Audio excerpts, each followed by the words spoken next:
Bonjour à tous. Hier dans Respublica, Christophe Lapostole recevait le président départemental des syndicats d'exploitants agricoles. Il s'est confié sur sa vision de l'agriculture de demain. Pour cette nouvelle année, pourquoi ne pas se mettre au vélo, voire même au vélo cargo? On vous en dit plus dans quelques minutes. Le 2 minutes Info Plus nous permettra de connaître les nouveautés en termes de santé pour 2017. Enfin, la météo du jour ne dépassera pas les 0 degrés. Je suis pour une agriculture de production. C'est ainsi que le président de la Fédération départementale des syndicats d'exploitants agricoles imagine l'agriculture de demain. Fabrice Febvre était l'invité hier soir de l'émission Respublica, l'occasion de dresser un état des lieux d'un secteur en difficulté. En France, 50% des exploitations ont disparu en seulement 25 ans.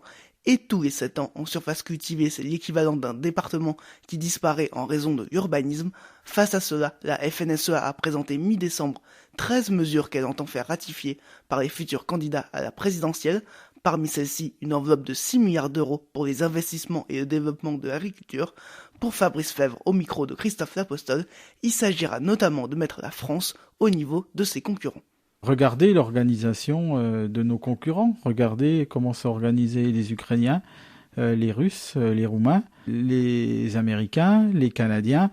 On est sur des exploitations de très très grande taille. On travaille sur des milliers d'hectares et nous on travaille sur des centaines. À un moment, en termes de compétitivité, on est dépassé. Dans le domaine du lait ou de la viande, regardez la taille des exploitations en Allemagne, avec des fermes de 7, 8, 10 000 vaches.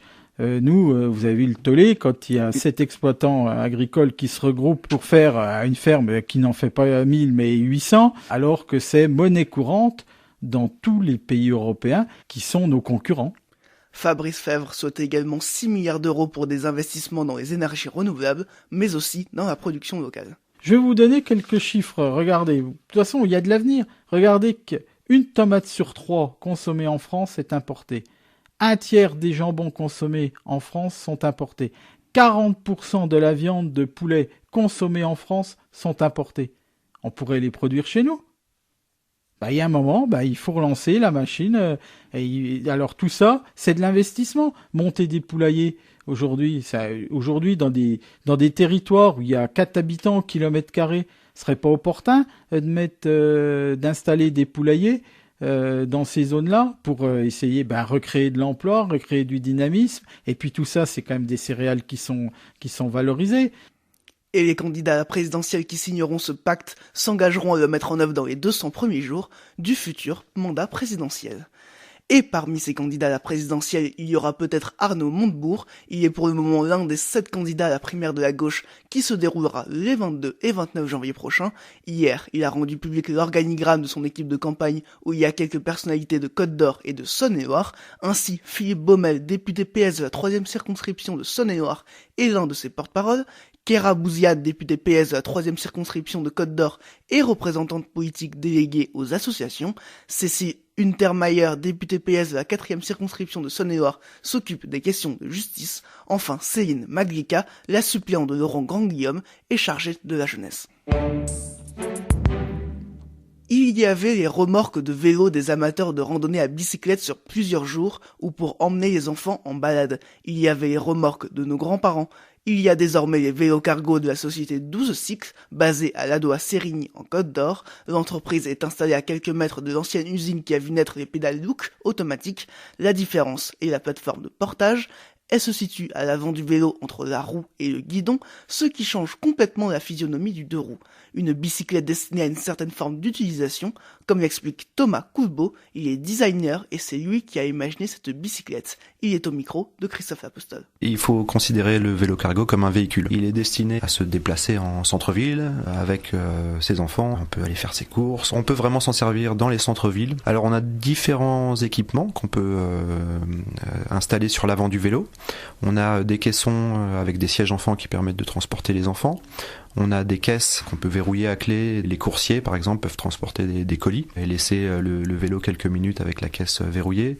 On a des caisses à outils pour les artisans. On peut imaginer des caisses réfrigérées pour faire d'autres types de livraisons. Nos vélos peuvent transporter au total entre 180 et 200 kg. On a des vélos classiques et également des vélos à assistance électrique.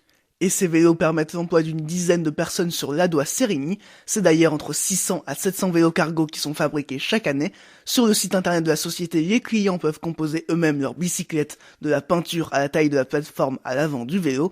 Ils peuvent ensuite venir l'essayer sur place, le récupérer dans des 50 magasins distributeurs en Europe ou se le faire livrer. Alors on a 3 catégories d'utilisateurs, les familles qui utilisent le vélo principalement pour transporter les enfants, les amener à l'école, des artisans qui utilisent nos vélos pour faire leurs interventions en centre-ville par exemple, et puis on a également des coursiers, des gens qui font de la livraison de colis, de plis. Alors effectivement, la ville de Grenoble a lancé un appel d'offres récemment pour la fourniture de vélos cargo. L'idée derrière cet appel d'offres est de mettre à disposition des habitants des vélos qui permettraient de répondre à l'ensemble de leurs problématiques de déplacement urbain. La finalité étant de réduire les déplacements réalisés en voiture, par conséquent de réduire les pics de pollution. Amazon teste en ce moment un nouveau service en Allemagne qui s'appelle Prime Now. Ce service est une possibilité de livraison en 1 heure. Ces livraisons se font principalement en vélo cargo. Comptez 2000 à 6000 euros suivant le mode de propulsion à la force du mollet ou avec assistance électrique. Plus de renseignements sur leur site internet www.12-cycle.com. 2017 commence bien pour Germain Louvet. Le jeune danseur de seulement 23 ans, originaire de Givry en Saône-et-Loire, a été nommé danseur étoile de l'Opéra de Paris. Il devait au départ seulement être promu premier danseur, mais la nouvelle directrice de danse Aurélie Dupont lui a permis de devenir directement étoilé. Il devient ainsi le 19e danseur étoilé de l'Opéra de Paris.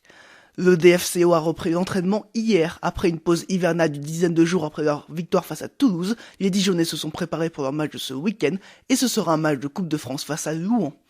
Tout de suite, c'est le 2 minutes Infopus. Et pour ce 2 minutes Infopus, nous sommes avec le Dr Alaert du site dijon-santé.fr. Pour cette nouvelle année, vous avez repéré quelques avancées en termes de santé. Oui, effectivement, de nombreuses mesures en faveur de la santé publique sont programmées pour 2017. Parmi celles-ci, les médecins pourront proposer le tiers payant aux femmes enceintes et aux patients atteints d'une infection de longue durée. Les centres hospitaliers et les cliniques devront remettre une lettre de liaison aux patients sortants afin d'assurer la continuité des soins. Certes, cette obligation existe déjà, mais comme elle n'est pas remise à la sortie, la lettre est souvent reçue très longtemps après. Les prix des prothèses dentaires seront plafonnés, normalement en échange d'une revalorisation des soins conservateurs tels que le soin des caries. Et toujours à titre expérimental, les pharmaciens pourront vacciner contre la grippe et en échange, les médecins généralistes pourront stocker des vaccins en vue de leur administration aux patients. Alors d'autres nouveautés santé sont prévues pour ce début d'année ?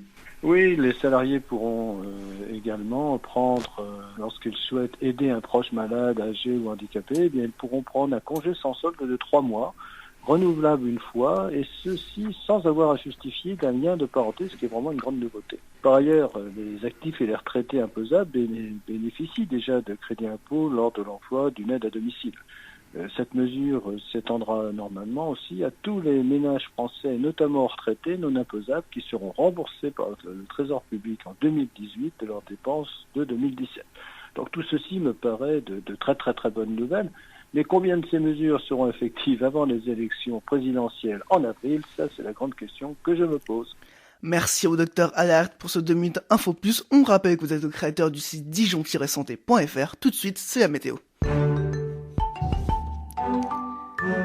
Il va faire froid aujourd'hui en Côte d'Or et en Saône-et-Loire. Il fait ce matin 0 à Autun, Cluny ou encore à Dijon, -1 à Montbard et à Mâcon. Dans l'après-midi, les températures stagnent, mais le soleil fait son apparition.